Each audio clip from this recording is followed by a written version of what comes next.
Terima kasih pada dokter, pada rekan-rekan PPDS, kepada Dokter Zaki yang sudah hadir untuk kuliah subuh hari ini dengan topik prinsip-prinsip penentuan stadium kanker payudara. Sebelum kita mulai kegiatan kuliah subuh kita hari ini, marilah kita berdoa menurut agama dan percayaan masing-masing. Berdoa dipersilahkan.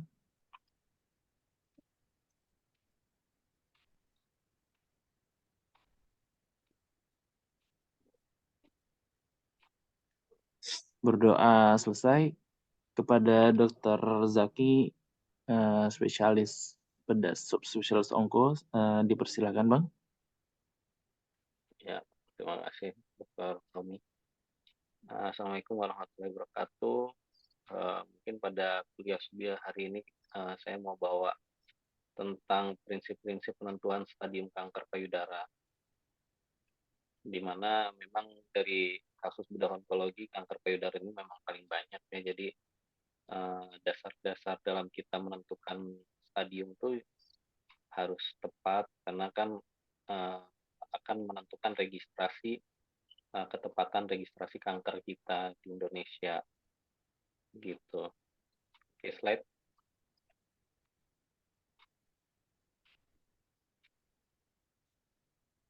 Nah, ini ya, jadi masih paling banyak kanker payudara ini mau di dunia dan di Indonesia.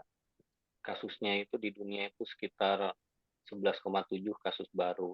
Angka kematiannya juga cukup tinggi, dia 6,9%. Itu untuk secara total insiden pada laki dan perempuan, jenis kelamin laki dan perempuan. Kemudian untuk perempuan sendiri insidennya itu 24,5%. Angka kematiannya tinggi juga 15,5%. Di Indonesia untuk kanker payudara ini insiden untuk semua jenis kelamin ini 16,6%, ya, lebih tinggi dari populasi insiden dari dunia. Untuk kasus barunya lebih tinggi lagi, jenis kelamin wanita 38,6%. Jadi artinya dari 10 wanita 3-4 orang kemungkinan di Indonesia itu menderita kanker payudara. Kemudian resiko terkena kanker lagi di bawah sebelum 75 tahun itu wanita itu bisa kemungkinan resikonya 14,9%. Dan di registrasi yang ada ternyata stadium 3 dan 4 masih 70% gitu. Jadi ini locally advance sama advance itu masih yang paling tinggi. Nah, ini kan permasalahan karena permasalahannya ada di mana? Apakah dari pasien tidak teredukasi dengan baik untuk mendeteksi dini, atau secara dari tenaga medisnya yang tidak memahami gejala-gejala awal dari kanker payudara, atau banyak faktor sebetulnya. Bisa aja dari geografis karena kita kan Indonesia ini negara kepulauan, mungkin tidak merata fasilitas kesehatan, bisa jadi juga. Jadi banyak faktor sebetulnya. Nah, di sini kita harus sebagai calon dokter bedah harus lebih sensitif terhadap kemungkinan benjolan payudara yang mengarah ke kanker payudara, sehingga gejala-gejala awal kita bisa tidak luput gitu. Nah, kalau misalkan dari stadium awal, prognosanya itu akan lebih baik daripada stadium locally advanced atau advanced dari overall survival-nya. Ya, next. Nah, terus ini faktor resikonya apa aja? Jadi faktor resiko tuh ada yang bisa dimodifikasi dan tidak bisa dimodifikasi. Kalau faktor resiko kanker payudara ini udah jelas, wanita itu adalah faktor risiko utama walaupun pria hanya sekitar 1%. Usia wanita di atas 35 tahun itu apa namanya faktor resiko yang ya tidak bisa dimodifikasi gitu. Dengan pertambahan usia, angka resiko kanker payudara pun akan bisa makin tinggi. Kemudian faktor reproduksi, usia menarasnya kurang dari 12 tahun, menopause memanjang 60 lebih dari 60 tahun. Kemudian kehamilan anak pertama lebih dari 35 tahun atau jumlah anak tidak memiliki anak sama sekali. Itu sangat berpengaruh.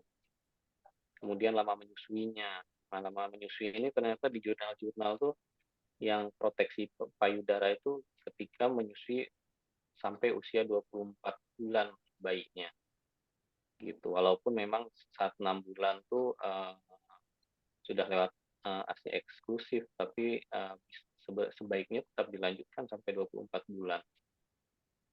Kemudian riwayat keluarga kanker. Nah, ini bisa berhubungan dengan genetik BRCA 1 dan 2. Kemudian pola hidup yang tidak sehat, seperti makanan siap saji yang mengandung lemak jenuh dan konsumsi alkohol dan merokok, kemudian berat badan berlebihan, jarang berolahraga, itu salah satu faktor-faktor resikonya. Kemudian lanjut. Nah, ini gejala-gejala dan tanda kanker payudara. Jadi yang perlu diperhatikan bahwa kanker payudara itu ada gejala berdasarkan TNM.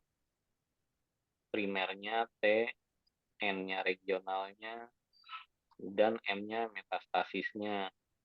Nah, kalau kita melihat di sini, ini gejala-gejala T dan N, seperti pembesaran payudara, ada lesung pada kulit payudaranya, kemudian ada benjolan, tekstur yang berubah, kemudian bentuk puting yang berubah, warna yang berubah pada puting atau kulitnya, kemudian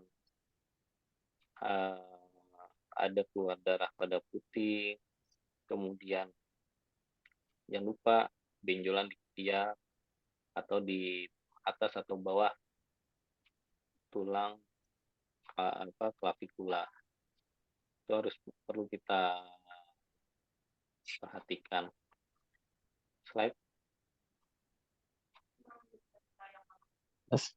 Halo, Slide. Halo. halo, tes. Halo, halo. Slide. Halo. Halo, Dengar. ya, dengar Pak. Kedengaran dok? Iya. Slide. Halo. Nah, ya. Izin dok, maaf. Nah, jadi ya prinsip diagnosis kanker payudara itu ada namanya triple diagnostik secara klinis, radiologis, dan histopatologi atau sitologi. Jadi, nah ini yang harus dipahami kita sebagai dokter, bahwa penilaian klinis seperti anamnesis, pemeriksaan fisik itu harus mencakup tadi yang TNM, progresivitasnya, terus faktor-faktor hormonalnya pada kanker payudara. Kemudian pemeriksaan pemeriksaan fisiknya pun sama berdasarkan TNM-nya. Kemudian ada pemeriksaan radiologis, ini bisa macam-macam, bisa dengan mamografi, kemudian USG mami untuk nilai tumor primernya, kemudian primer dan regionalnya, kemudian untuk pemeriksaan-pemeriksaan yang metastasisnya bisa kita toraks, USG abdomen, bone scan atau bone survey, tergantung indikasi. Kemudian sitologi ini dengan aspirasi jarum halus ya, jarum kecil itu untuk menilai selnya. Kalau histopatologis ini untuk jaringan. kelebihannya kalau misalkan kita melakukan histopatologis ya kita bisa melanjutkan langsung pemeriksaan IHK gitu. Slide.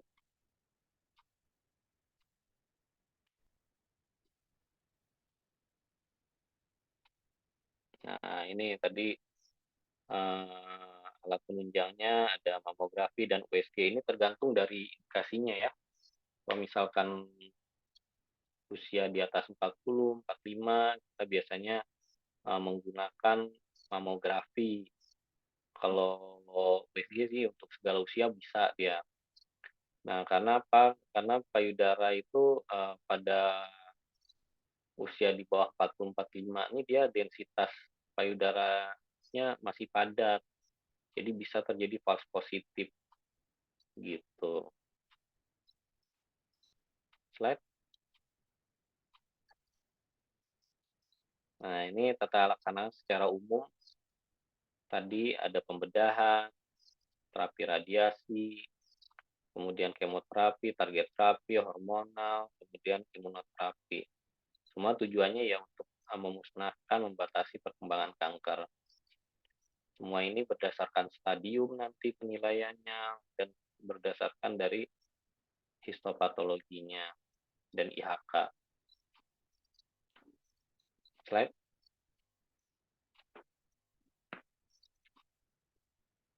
Nah, ini jadi sebagai dokter kita harus memahami secara anatomi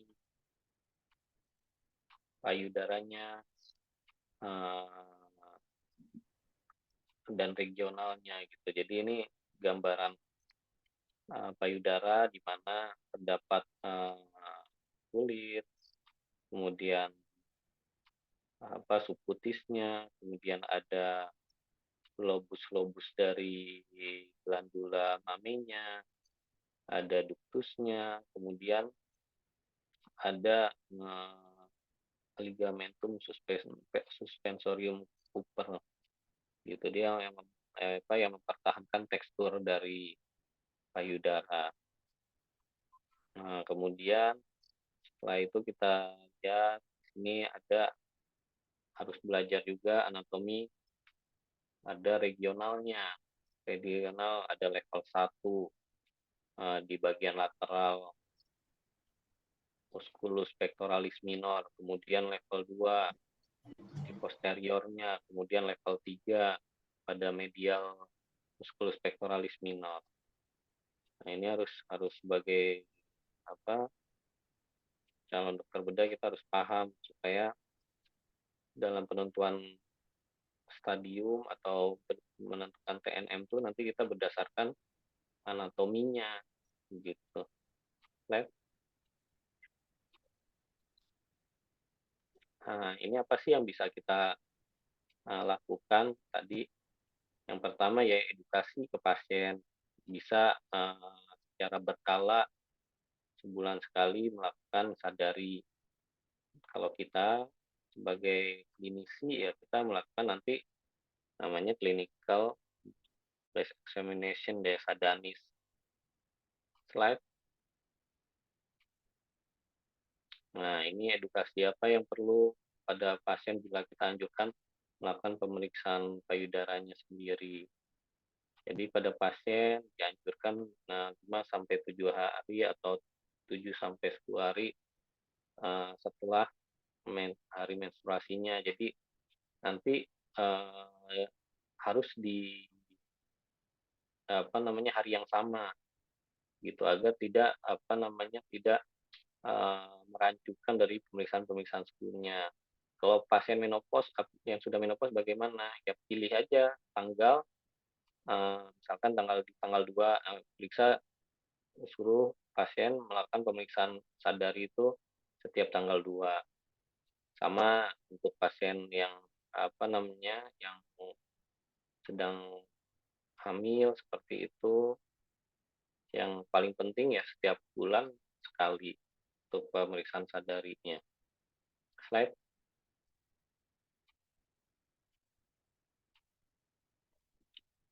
Slide. Halo. Halo.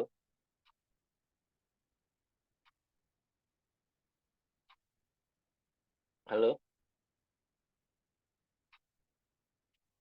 slide.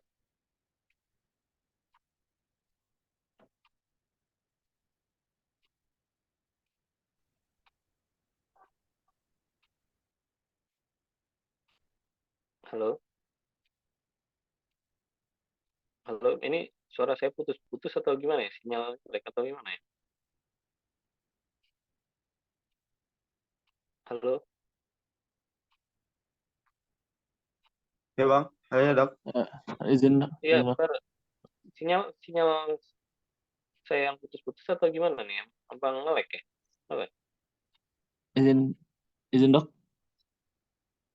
Enggak, sinyal jelas nggak saya ngomongnya? Jelas dok, maaf dok. Oh iya, iya. Nah ini jadi pemeriksaan sadari nih yang bisa dilakukan ya. Ada posisi berdiri, tidur, terus bisa di saat mandi. Nah tadi lanjut, lanjut. Nah, saya belum back, back, back, back. Tadi yang lagi, itu. Nah, jadi ngelihat dulu step pertama disuruh lihat di kaca, kemudian lihat pada saat dia apa namanya mengangkat lengannya untuk gunanya untuk melihat payudaranya, metris ada lesungnya, terus kemudian lihat di daerah ketiaknya juga ditengok ada dipencet juga apakah ada keluar cairan nggak dari nipelnya, putingnya. Slide.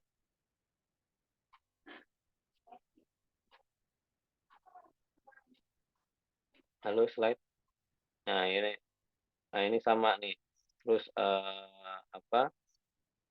Diraba seluruh lapang payudara sama ketiaknya juga terus merata, bisa sentrifugal, sentripetal atau radial.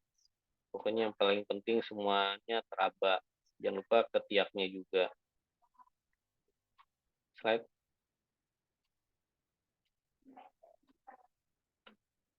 Nah, ini untuk sadanis. Sadanis ya kita melakukan pemeriksaannya sendiri.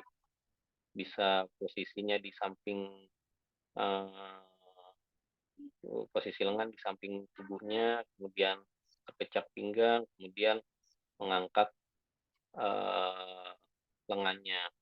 Ini akan mempengaruhi pemeriksaan kita apakah menempel pada, apakah tidak menempel pada pektoral atau dinding dada, atau menempel hanya pada pektoralis mayor atau minor, kemudian atau sampai ke dinding dada. Kalau misalkan dia terfiksir pada saat uh, mengangkat tangan, kemungkinan besar dia berada pada dinding dada. Karena kan akan mempengaruhi stadiumnya. Kalau dinding dada jadi T4A ya. Kemudian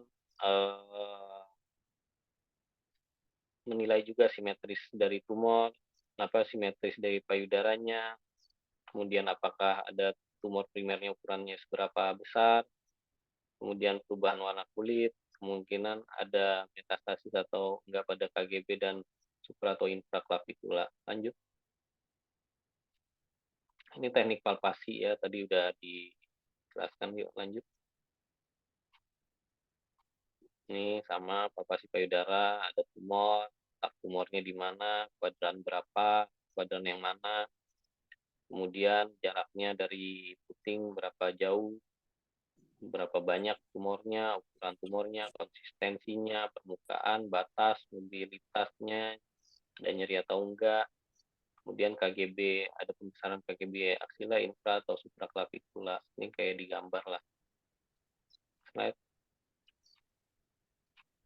Nah, ini sama nih, diperiksa secara apa namanya, secara teliti apakah ada nodul pada KGB-nya. Slide. Nah, ini contoh-contohnya aja nih, gambar secara klinis. Ini ada nipple retraksi payudara, kemudian nipple discharge, sama adanya massa. Slide. Ini kalau penampakan yang udah berukus. Slide.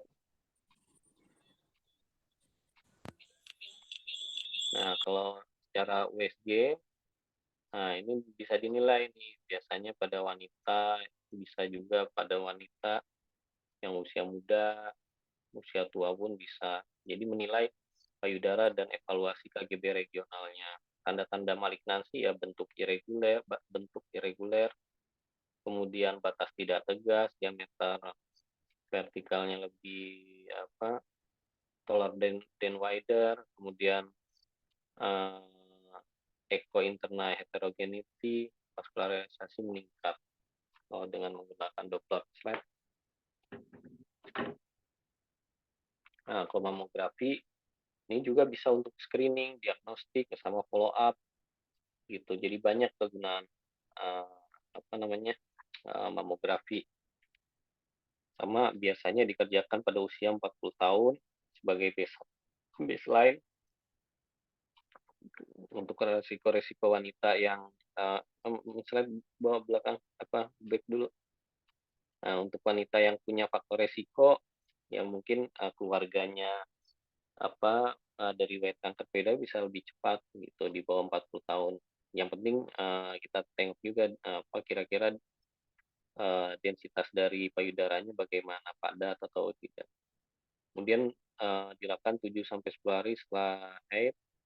Kemudian diulang bisa kalau tidak ada keluhan 2 sampai 3 tahun setelah 50 tahun setelah umurnya 50 tahun setiap tahun. Jadi setiap tahun kalau misalkan ketika umur lebih dari 50 tahun sebaiknya anjurannya malah di screening itu tiap tahun. Tapi kalau di bawah 50 tahun bisa per 2 tahun atau 3 tahun. Slide. Nah, ini gambarannya dari mamografi. Jadi seperti ini. Jadi ada gambaran oblik, ada gambaran supero inferior. Gitu. Jadi nanti terlihat juga gambaran dari pembesaran kalau misalkan ada pembesaran dari KGB regionalnya di aksila. Ya kranial kaudal, ada mediolateral oblik. Slide. Nah, ini untuk lesi ganas nih ada tanda primer pada mamogramnya, densitas yang meninggi pada tumor, terus batas tumor tidak teratur, karena proses infiltrasi jaringan sekitar dan batas yang tidak jelas, itu Gomez sign. Kemudian gambaran stelata, ukuran adanya mikrokalsifikasi sesuai kriteria Egan ya. Kemudian tanda sekundernya ya ada retraksi kulit, penebalan kulit, terdapat pembesaran kelenjar getah bening lebih dari 1 cm. Kemudian distorsi arsitektur jaringan parenkim payudara. Slide. Nah, ini kayak gini nih gambaran maligna nih. Itu nggak beraturan, komet, melata. Itu kalau benign dia biasanya ya reguler. Gitu. Slide. Nah, ini tadi ya udah dijelasin kan mamografinya yang dinilai dari tumornya, bentuk, margin, densitasnya, klasifikasi gitu. Nah, ini ada kalau misalkan penampakan kecurigaan benign-nya atau kecurigaan malignannya. Slide. Nah, ini yang BIRADS nih, Breast Imaging Reporting and Data System-nya. Jadi nanti kita dapatkan hasilnya berdasarkan BIRADS. Ini bisa dibaca nih dari 0 sampai 6. Jadi kalau misalkan kita dapat BIRADS 4 gitu, kita anjurannya ya lebih baik kita lakukan biopsi gitu. Kalau ukurannya kecil bisa kita lakukan biopsi eksisi, kalau ukuran yang lebih besar ya biopsi insisi atau secara biopsi juga bisa dilakukan untuk memastikan histopatologisnya. Slide. Ini tadi kita kan bone scan ya. Mungkin walaupun jarang bone scan itu ada di fasilitas kita, tapi kita harus tahu juga.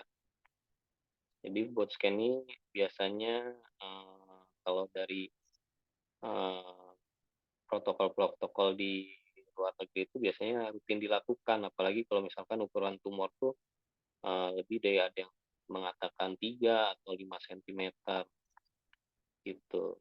Karena seperti tipe-tipe IHK luminal, biasanya dia metastasis terbanyak ke tulang. Itu salah satunya itu pertimbangannya. Slide. Nah, ini tadi apa yang direkomendasikannya. Kalau misalkan ukuran lebih dari 3 cm, kemudian tipe histologisnya yang agresif juga bisa pada stadium 3, 4, atau pada pasien locally advanced bisa diperiksa bone scan. Atau kalau tidak ada bone scan ya kita biasanya kita screening secara bone survey gitu. Slide. Nah, ini jadi staging itu mengacu pada kondisi gambaran seberapa luas kanker tersebut, perkembangan dan sering berhubungan dengan beberapa parahnya kankernya. Staging itu berguna sebagai penetapan diagnostik, strategi terapi, perkiraan prognostik, kemudian tindak lanjutnya. Karena kan kalau kanker ini kan modalitasnya banyak. Apakah nanti dimulai kemo dulu yang namanya neoadjuvan kemoterapi sebelum dilakukan tindakan definitifnya, atau dilakukan adjuvan setelah dilakukan tindakan definitif untuk lokal regionalnya.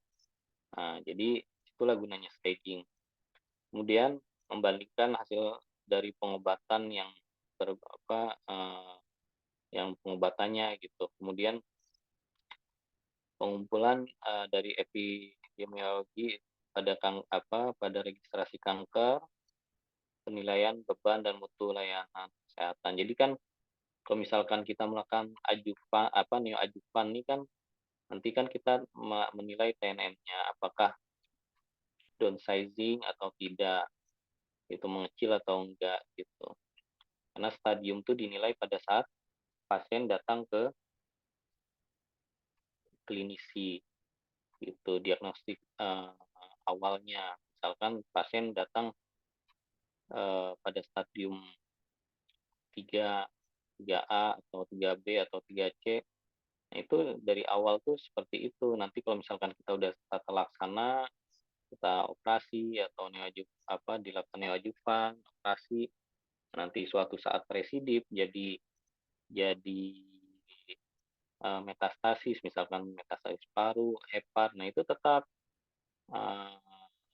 stadium pada registrasi seharusnya stadium pada stadium 3 gitu. Jangan dibikin nanti pada akhir kematiannya berada di stadium 4 nanti, karena kalau misalkan seperti itu nanti semua pasien kanker payudara akan meninggal di stadium 4 gitu. Itu kan jadi bahan evaluasi dari pemerintah. Berarti kan dengan ditemukannya kasus masih stadium 4 berarti keberhasilan dari tenaga kesehatan masih kurang baik gitu. Dari tingkat yang dasarnya, dari tingkat promosinya, preventifnya berarti masih kurang. Nah, itu berarti kita harus hati-hati dalam membuat registrasi kanker tersebut gitu. Slide.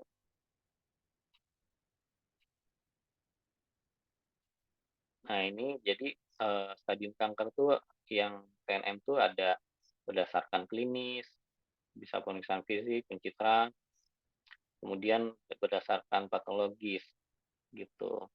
Setelah dilakukan pemeriksaan spesimennya.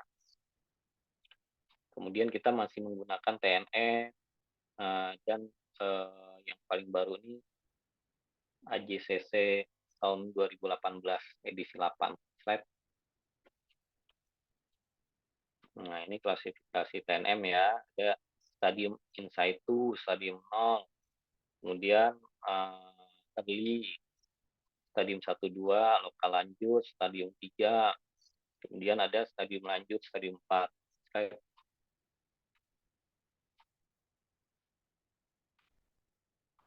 Nah, ini untuk mengingat aja nih tadi.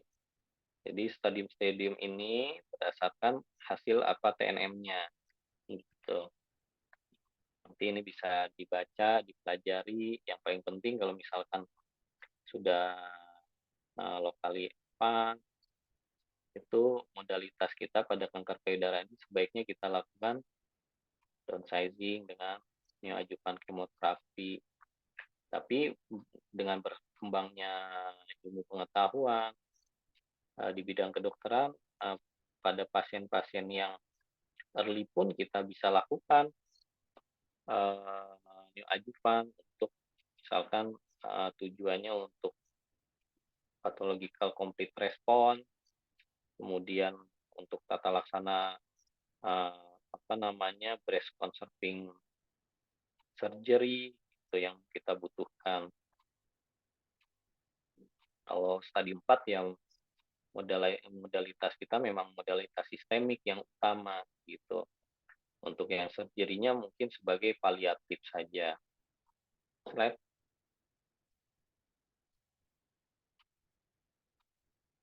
Slide.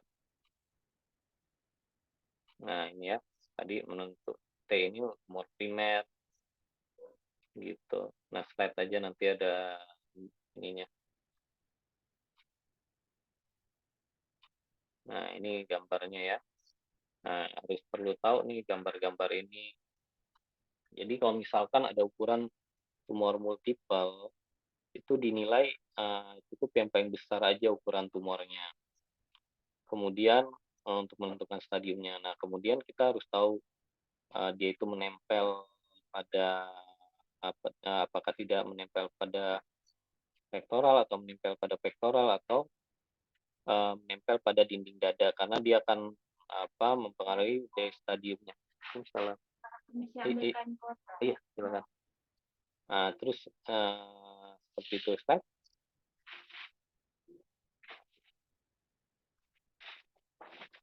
Slide. Nah, ini ya. Nah, apakah dia terinfiltrasi pada kulit atau tidak, ada nodul salpirit atau tidak, ada pudorang atau tidak. Nah, itu nanti bisa terlihat nih dari gambar ini T4A.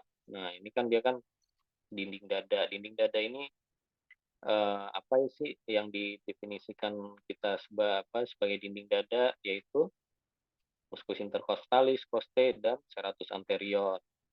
Nah, kalau T4B dia infiltrasinya ke arah kulit, sama ada nodul satelit. Terus ada juga pudorang, pokoknya yang terlibat di daerah kulitnya. Kalau T4C dia antara gabungan T4A dan T4B. Kalau T4D nanti itu namanya mastitis carcinomatosa. Slide. Nah, ini kalau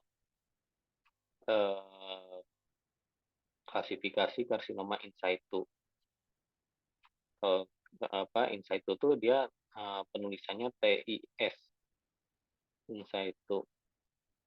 Slide.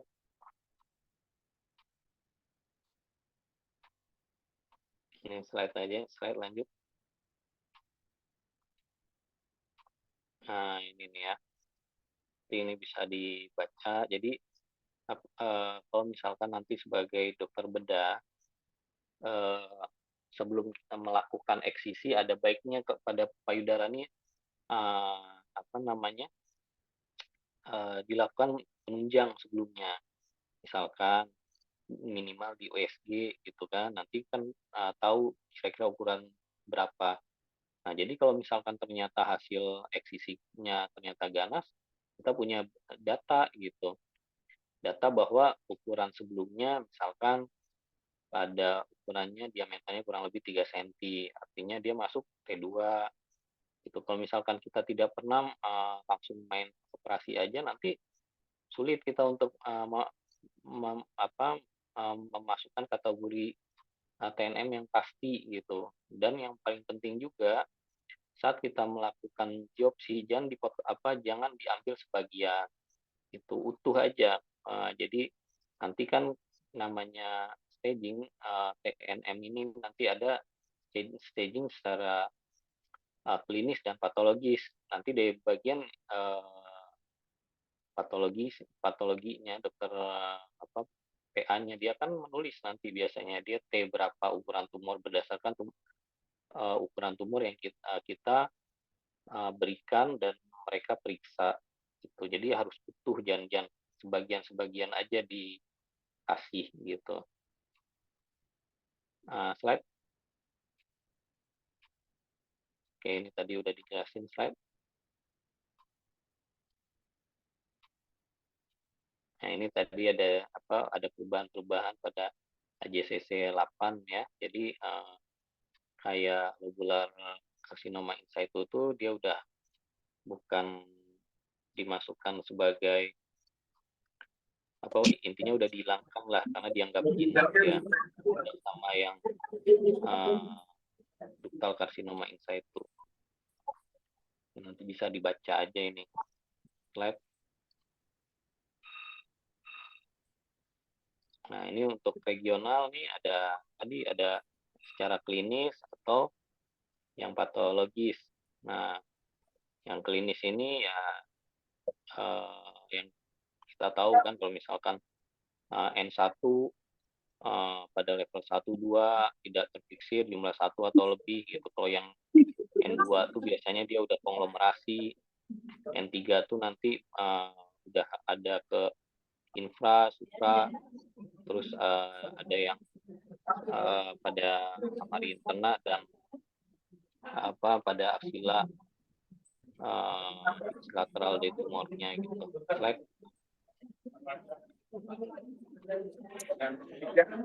Slide lagi lah. Slide. Ini tadi kan udah dijelasin kan. Nah, ini konglomerasi, terus ada yang di infraklavikula, mamari, ini yang N3A, N3B, N3C. Slide. Ini bisa dibaca. Nah, kalau yang perlu catatan nih pada N-nya, patologikal dari N. Artinya apa? Di sini nih minimal kita melakukan diseksi itu minimal 10.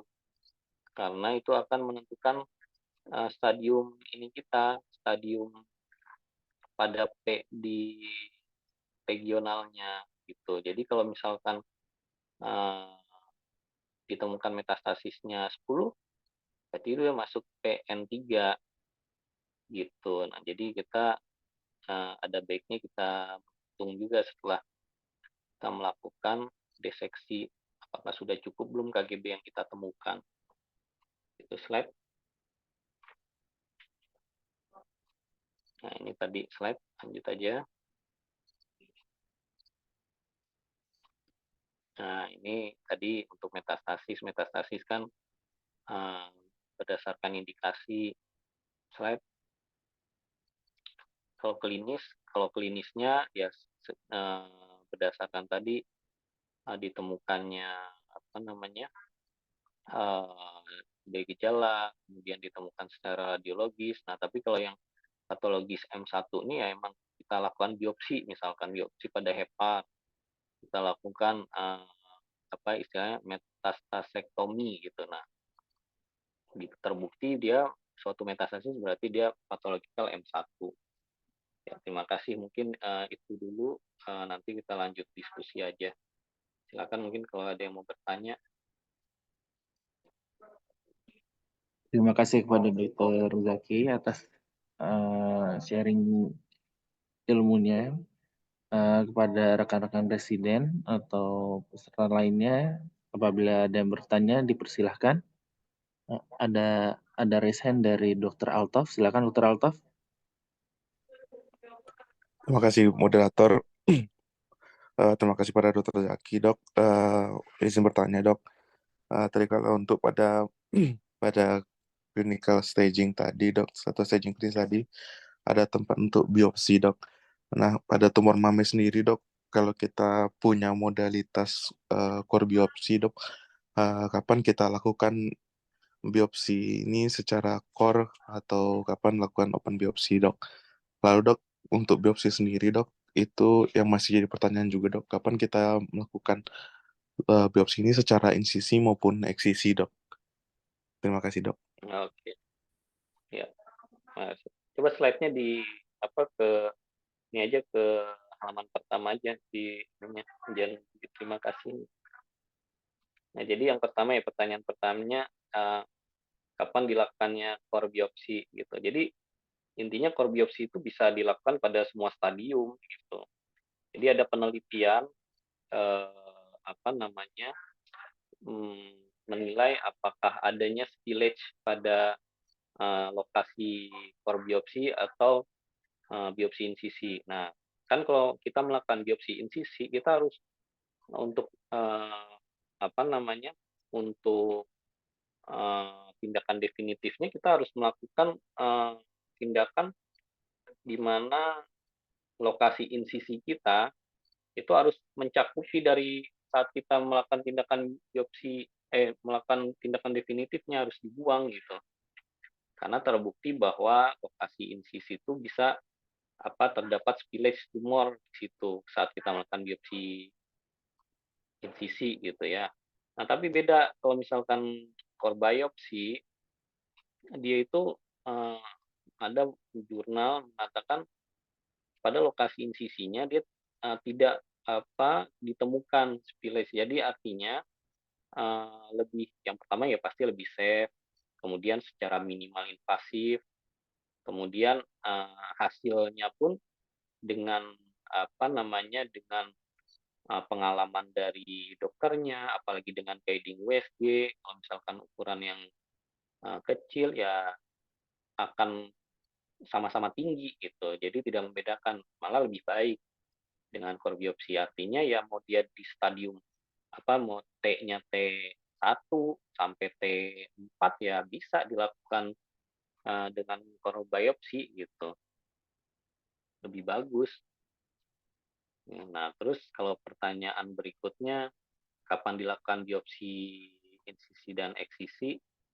Yang pertama, kita harus tahu dulu nih, kalau kita ngomong biopsi, berarti ada kecurigaan kita ke arah malignan. Nah, itu harus paham dulu. Berdasarkan apa? Berdasarkan triple diagnostik. Dari klinis, ada ke arah malignan, kemudian dari dari radiologis atau dari radiologis lah gitu. Ada dua kemungkinan itu. Nah, kalau misalkan ada ke arah malignan, jadi kita mengatakan itu biopsi karena kita memastikan hasil histopatologinya. Ada kemungkinan untuk dilakukan tindakan definitif. Tapi kalau misalkan usia muda, 1 tahun, dari anamnesisnya tidak ada tanda-tanda ke arah malignan, dari USG-nya ini, dari USG-nya tidak ada kelainan juga, kelainan ke arah malignan, ya kita melakukan eksisi aja gitu. Nah, jadi kalau misalkan dilakukan biopsi eksisi, itu kalau misalkan ukuran tumor itu kurang dari 3 dilakukan biopsi eksisi.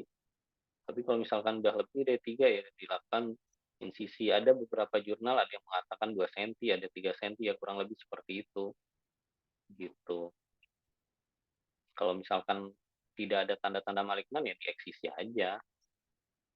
Gitu. Jadi memang kalau misalkan kita mengatakan biopsi ya berarti kita tahu ada kecurigaan malignan dan akan ada kemungkinan dari melakukan tindakan definitif.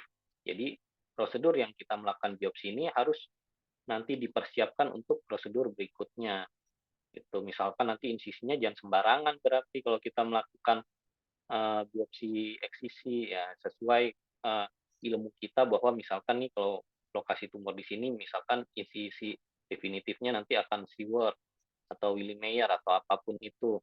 Nah, kita harus memperkirakan nanti jangan ngerepotin sama dokter yang akan melakukan tindakan definitifnya, kecuali kalau misalkan dari kitanya sendiri yang mau melakukan tindakan definitif, pasti kita tahu nih, ini kemungkinan nih kita mau ngerjain nanti definitifnya insisi seperti apa. Nah, kayak gitu harus dipertimbangkan lagi, banyak pertimbangannya lagi kalau melakukan biopsi eksisi gitu, atau insisi lah, sama aja. Karena kan pada lokasi sekarnya itu kita harus kita ikut angkat gitu kalau untuk tindakan definitifnya. Gimana out of Terima halo kasih, Dok. apa? Terima kasih, Dok. Oh ya, ya ada lagi? Izin bertanya, Dok. Ya, Dimas.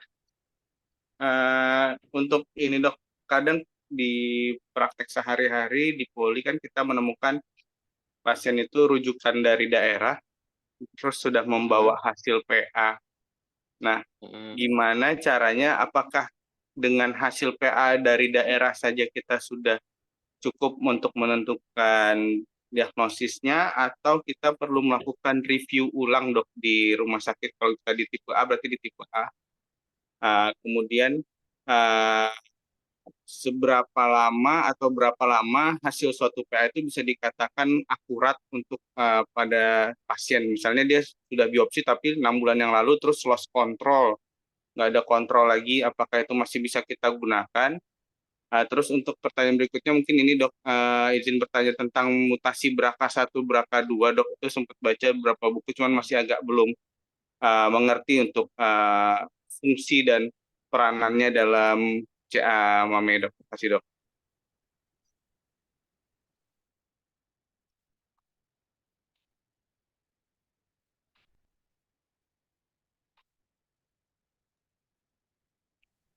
Halo,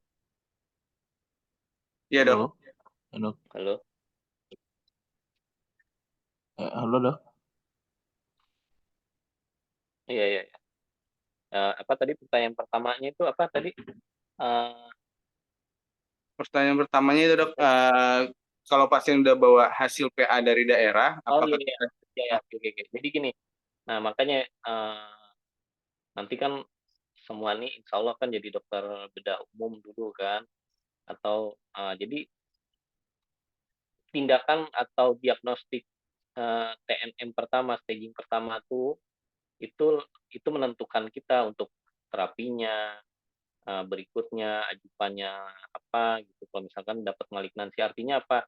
Nah, untuk sebelum melakukan tindakan, mau itu insisi, eksisi pada payudara, lebih baik dilakukan pemeriksaan penunjang dulu radiologis gitu.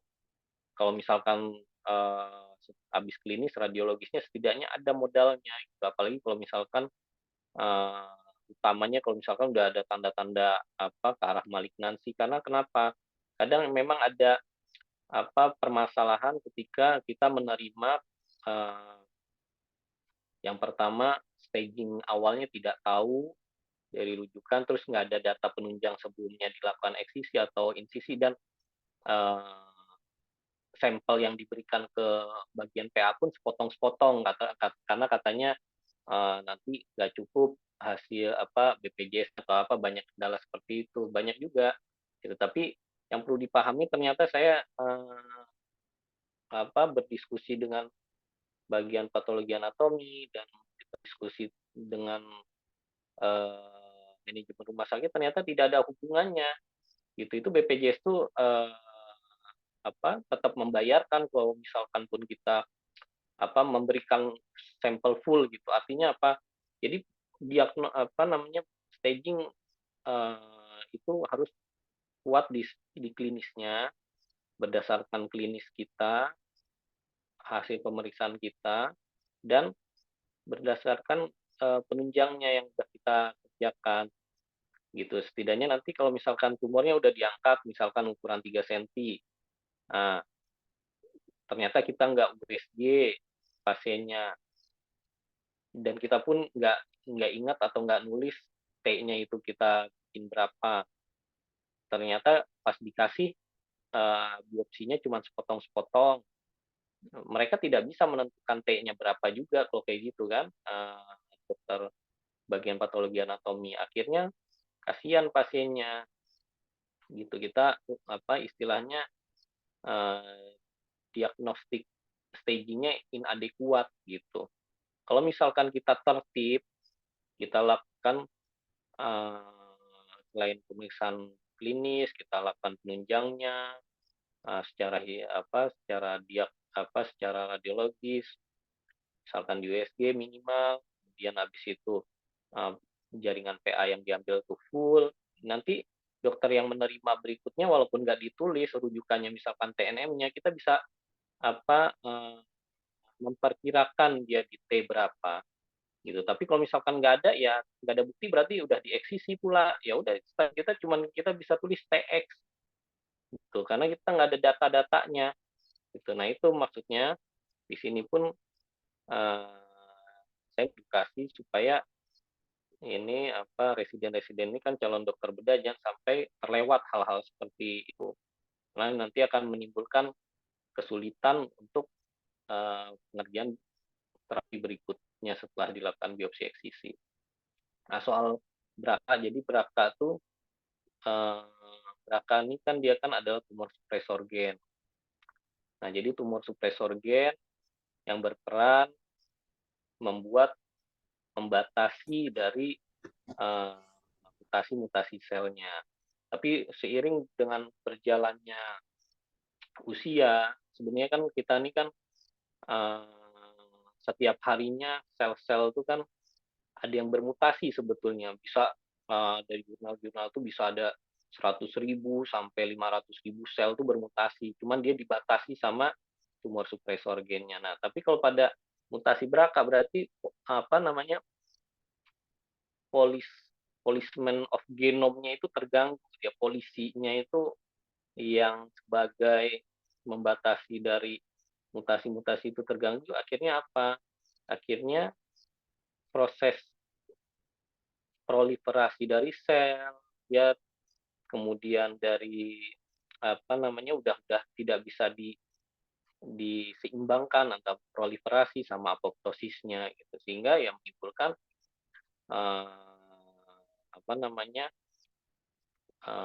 pembentukan sel kanker gitu. Nah, dia tidak bisa membuat sel yang abnormal tuh diapoptosiskan gitu. Tadi putus-putus apa lagi? Nanya apa ya? Tadi yang berakanya apa lagi selain itu? Izin Bang, tadi udah sih Bang yang BRCA. Terus ada satu lagi Bang, hasil PA itu berlaku berapa lama ya Bang? Dari Oh iya, PA ya. Jadi PA, jadi kan ada kita juga kadang ketemu pasien-pasien yang dia itu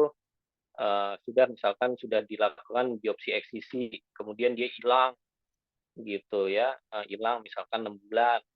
Nah, tapi kalau misalkan dia tidak ada tanda-tanda residip, misalkan udah dieksisi, ya mau diambil di mana ya, kita lanjutkan aja definitifnya gitu. Tapi kalau misalkan dia ternyata muncul lagi di tempat lain kah atau di tempat yang udah dieksisi, ya kita lebih baik kita lakukan ulang biopsi eksisi kah atau biopsi insisinya kah, karena kalau kita merujuk ke hallmark of cancer, sel kanker itu dia bisa berubah sifat ya.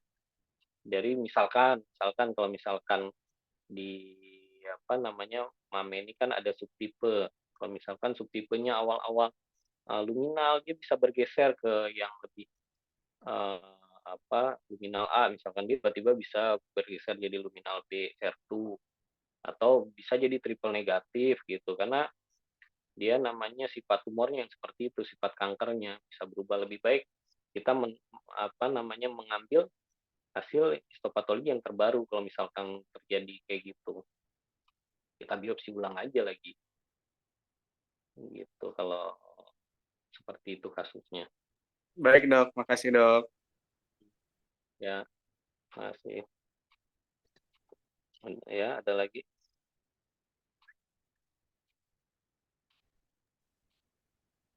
Izin dok bertanya dok. Ya, Dok, tadi kan dokter jelasin pada pasien-pasien yang kita curigai mengalami suatu keganasan pada payudara, pada pasien-pasien yang usia lebih dari 40 tahun itu dilakukan pemeriksaan mamografi. Apakah ada tempatnya dok jika pada pasien-pasien yang usia lebih dari 40 tahun kita lakukan pemeriksaan penunjangnya hanya USG saja. Kemudian selain itu, apakah kenapa pemeriksaan mamografi tersebut kita lakukan pada pasien-pasien yang usianya lebih dari 40 tahun, dok? Terima kasih, dok. iya. Jadi yang tadi apa namanya mamografi ini dianjurkan pada usia di atas 40 tahun. Yang pertama ya densitas payudaranya ya diharapkan sudah tidak padat. Kemudian hasil yang diharapkan kalau misalkan dia tidak densitasnya tidak padat ya hasil positifnya ya berkurang gitu. Dan yang perlu diketahui kalau misalkan payudaranya itu densitasnya padat di usia 40 tahun itu nyeri dilakukan mamografi karena kan mamografi itu sendiri kan pemeriksaannya kan payudaranya dijepit gitu, nyeri dia. Jadi nggak nyaman. Nah, makanya pemeriksaannya itu di atas 40 tahun. Kemudian untuk kalau berbeda sama USG ini bisa dilakukan mau dia usia berapapun bisa dilakukan gitu. Lebih lebih lebih fleksibel dia untuk dilakukan ini karena kan dia kan lebih lebih sederhana, kemudian cukup akurat dalam hasilnya. Apalagi ya tadi nanya apa lagi ya?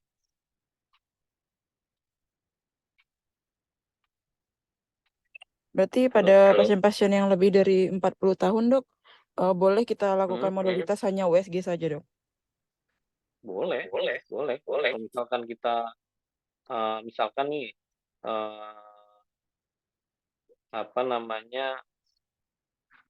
kita tidak ada fasilitas mamografi, kemudian cuma ada USG ya lakukan aja USG secara bilateral gitu, kanan kiri pada payudara kanan kiri. Nah kalau misalkan dia itu kan sebetulnya kan kalau misalkan USG atau mamografi ini kan bisa secara untuk melakukan screening, bisa juga untuk melakukan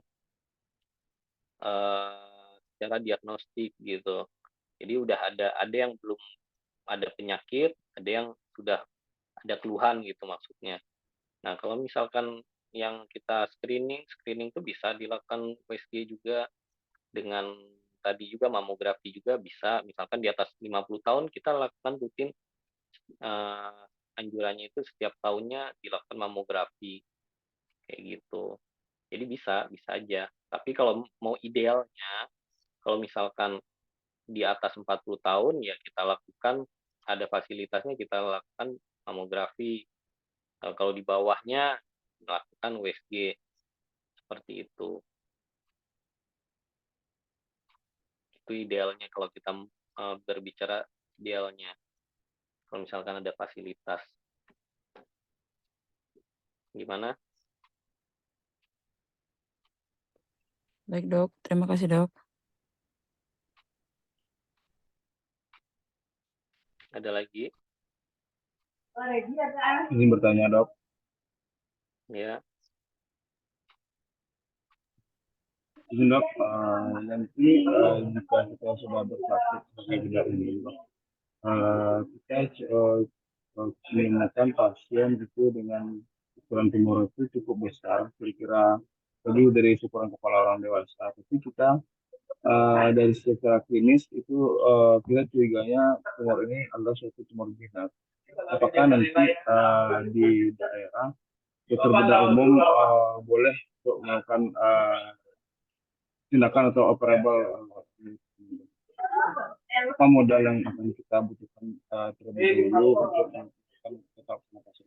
Terima kasih. Iya. Ya jadi kalau misalkan tadi kan kasusnya ada tumor payudara ukuran sekepala bayi ya tadi ya di itu. Nah, jadi itu kan sebenarnya kan suatu tumor yang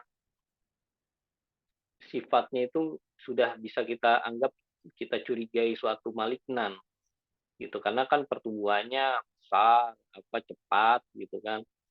Nah, kalau misalkan dari klinisnya seperti itu, uh, baiknya ya kita lakukan penunjangnya lagi, kita USG untuk memastikan apakah ada kelainan arah malignansi pada uh, pada hasil USG-nya. Nah, minimal USG lah yang paling sederhana. Nah, habis itu ya kalau udah ukuran kepala bayi lebih baik kita lakukan biopsi dulu gitu. Kita lakukan biopsi memastikan apakah ini suatu malignan atau benign gitu. Kalau udah tahu berarti kita nanti akan melanjutkan tindakan definitif lebih baik lagi gitu daripada nanti langsung ukuran kepala bayi itu langsung dieksisi gitu.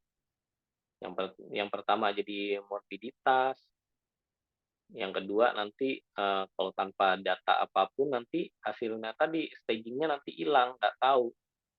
Apalagi nanti pas di biopsi cuman sampelnya seuprit yang dikasih ke PA. Gitu. Nanti PA-nya ternyata cuman dapatnya suatu nekrotik dari jaringan. Waduh, pening lah itu. Gitu kata pasiennya, dok saya udah dioperasi, ukuran tumornya besar dok, udah diangkat, udah semuanya tuh dok. Ini hasil PA-nya dok, ternyata cuma radang kronis. Ditemukan sel-sel nekrotik. Aduh, pening lah itu. Udah di USG nggak diapa-apain ya kasihan yang nerima setelahnya. Saya pernah dapat pasien kayak gitu di sini. Jadi ya kita nggak bisa berbuat apa-apa karena kita nggak tahu. Akhirnya alhamdulillahnya ya masih bersyukur juga ternyata ada KGB di yang teraba di supraklavikula ya saya biopsi aja ternyata satu metastasis dari ini. Jadi ya udah kita lakukan ini aja, kita lakukan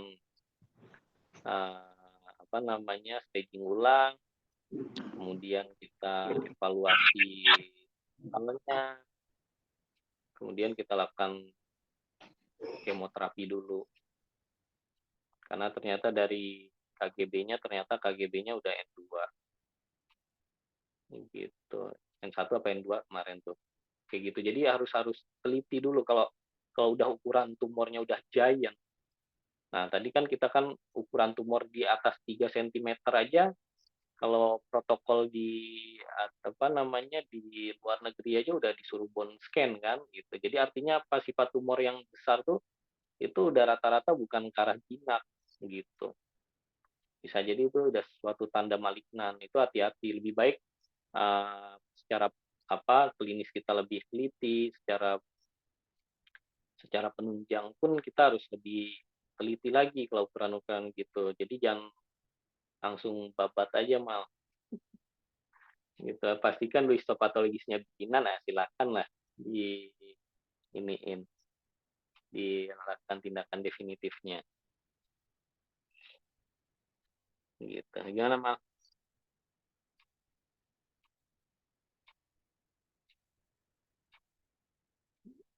Halo. Baik dok, terima kasih dok. Ya ada lagi? Masih ada nggak? Izin tanya satu lagi boleh dok? Iya ya. Untuk ini dok, sinkronus dan metakronus dok. Ketika Ya. tumor payudara itu dia kondisinya ada di bagian kanan dan kiri dalam waktu yang berbeda, dan bisa kita sebut juga dengan kondisi sinkronus ya dok. Itu untuk pendiagnosaannya gimana ya dok? Apakah tetap kita bilang dia adalah tumor mamae bilateral atau ada istilah khusus dok? Terima kasih dok. Oh gitu ya. Jadi yang pertama ya kita harus tahu dulu nih kita membedakan apakah ini sinkronus atau metakronus atau suatu metastasis gitu. Nah, jadi perbedaannya itu yang pertama munculnya misalkan kankernya itu sebelah kanan, dia muncul di kiri. Muncul di kiri ini ada yang mengatakan di jurnal-jurnal tuh waktunya 6 sampai 2 tahun seingat saya tuh. Jadi kalau kurang dari 6 atau 2 tahun atau setahun ya kalau nanti dibaca lagi deh sama saya lupa. Nah, jadi itu yang pertama berdasarkan waktu. Nah, terus kalau misalkan lebih bisa jadi untuk metakronus. Tapi yang paling penting adalah hasil dari histopatologinya. Histopatologi yang kita temukan di sisi kontralateralnya. Nah, dari histopatologinya IHK-nya bagaimana? Kalau misalkan dia itu sinkronus atau metakronus, itu kita masih misalkan hasilnya sama, histopatologinya sama, atau bisa juga beda, atau paling sering dia memang sama, terus ada ditemukannya komponen in situ-nya. Nah, artinya dia memang suatu bilateral gitu. Nah, kalau bilateral itu yang paling sering kan histopatologinya apa? Histopatologinya lobular karsinoma. Nah, itu hati-hati gitu. Nah, beda sama yang metastasis. Kalau metastasis itu dia metastasis kontralateral itu dia ini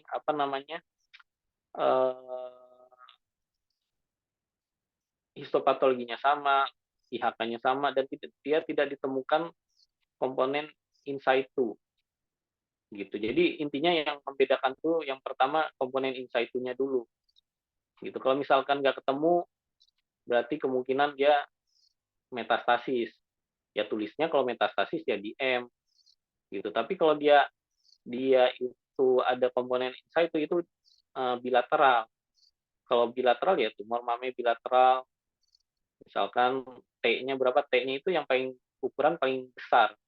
Misalkan di antara kanan kiri yang paling besar ya paling yang primer yang pertama kali ketemu misalkan yang sebelah kanannya misalkan yang pertama baru muncul yang 6 bulan kemudian 8 bulan kemudian si sebelah kirinya.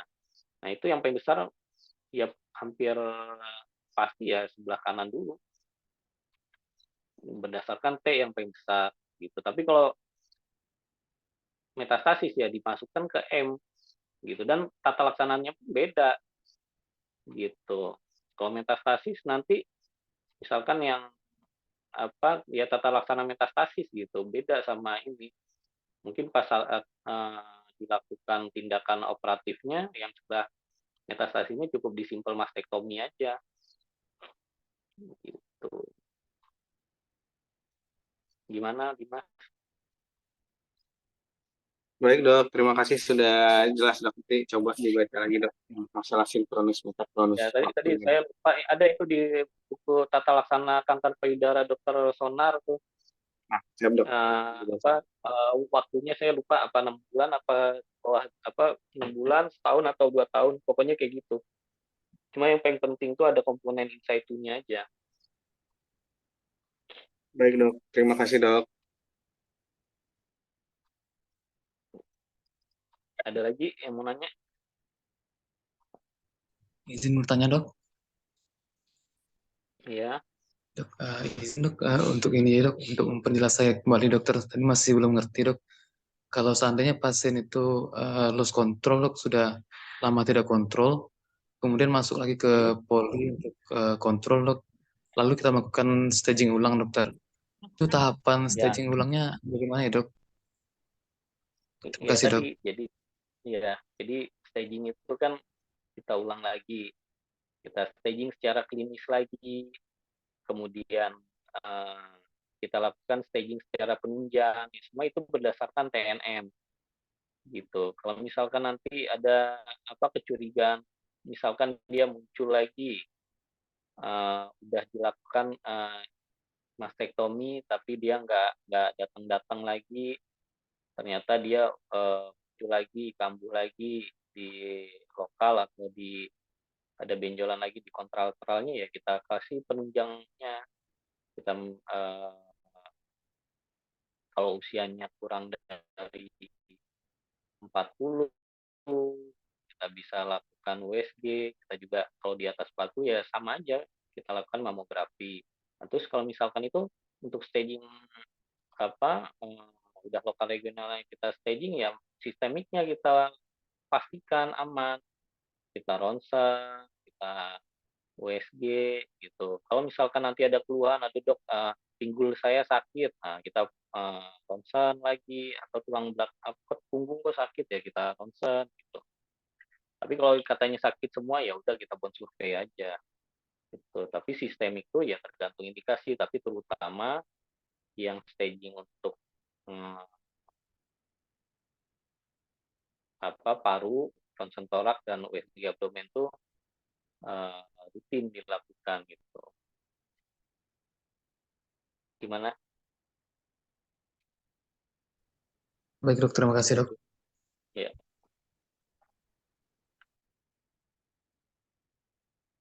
Ya, ada lagi yang mau nanya?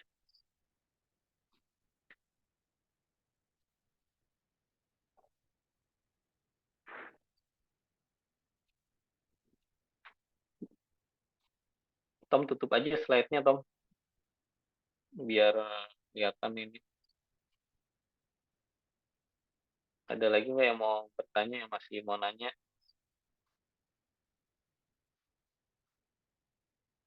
Ini soalnya penting nih, apalagi yang ujian tuh. Jangan sampai salah stagingnya. Nanti nggak lulus.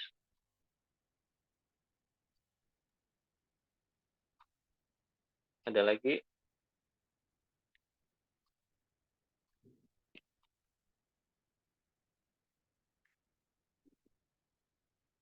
Ares nanya, Ares. Yang mau ujian mana? Dari Reza. Cukup bang. Cukup. Iya. Ada lagi nggak yang mau nanya?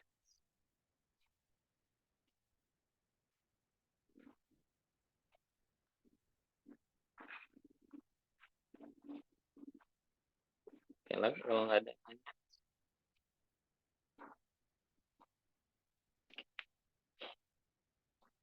Gimana, Tommy? Baik,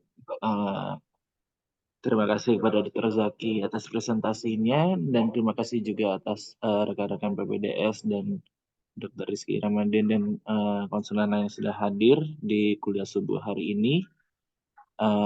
Mungkin kita tutup saja dengan berdoa menurut agama dalam jalan masing-masing. Berdoa dipersilahkan.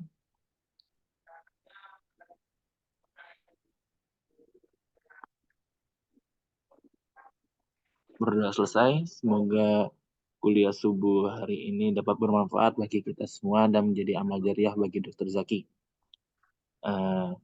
Izin ditutup untuk kuliah subuh hari ini. Wassalamualaikum warahmatullahi wabarakatuh. Waalaikumsalam warahmatullahi wabarakatuh. Terima kasih Dr. Zaki. Iya, Dr. Rizky. Sehat, Dok? Alhamdulillah sehat. Alhamdulillah, Dok. Ya. Sukses, Dok, buat acara ini di Padang. Iya, makasih. Ya, Dok. Makasih ya. Ya, Dok, sehat-sehat, Dok. Ya, makasih. Assalamualaikum. Nah, Dr. Dr. Hendra, gimana Dr. Hendra? Assalamualaikum, Dr. Zaki. Alhamdulillah sehat. Waalaikumsalam, Dr. Hendra. Sehat-sehat, Dr. Hendra. Alhamdulillah. Zaki gimana sana, aman? Alhamdulillah. Kapan kita mikir ke sana? Waduh, iya, pengennya sih gitu. Mantap, udah review bulan Lab. Alhamdulillah, semangat tuh. Alhamdulillah. Iya, mantap itu. Tunggu undangan pekan baru. Sukses. Iya nih, makanya nih. Nantilah, Abang ikut ini ke Bali, Bang? Enggak ikut. Standby Padang. Oh, enggak ikut. Oh, standby. Siap. Ya. Iya, ini Bang, soalnya mau ngomongin soal itu sama Padang. Mau ngobrol itu? Iya, Sip. ngobrol apa yang itulah. Penting jalur-jalur Oke atas lah. itu. Iya, makanya. Iya, iya. Yuk, semoga Oke lancar. lah. Ya, sukses juga Bang. Semua di sana Bang, sehat-sehat Bang. Jelas, sehat. Iya, ya, Assalamualaikum Bang. Waalaikumsalam. Waalaikumsalam. Ya, sukses semua buat presiden semua ya. Di sana yang mau ujian terutama. Karena kanker payudara ini pasti bakal paling sering dikeluarkan untuk kasus ujian. Oke, mohon izin live. Assalamualaikum warahmatullahi wabarakatuh. Terima kasih Dr. Rizky, Dr. Hendra, presiden semua. Izin live. Waalaikumsalam warahmatullahi wabarakatuh. Waalaikumsalam. Makasih, Dok.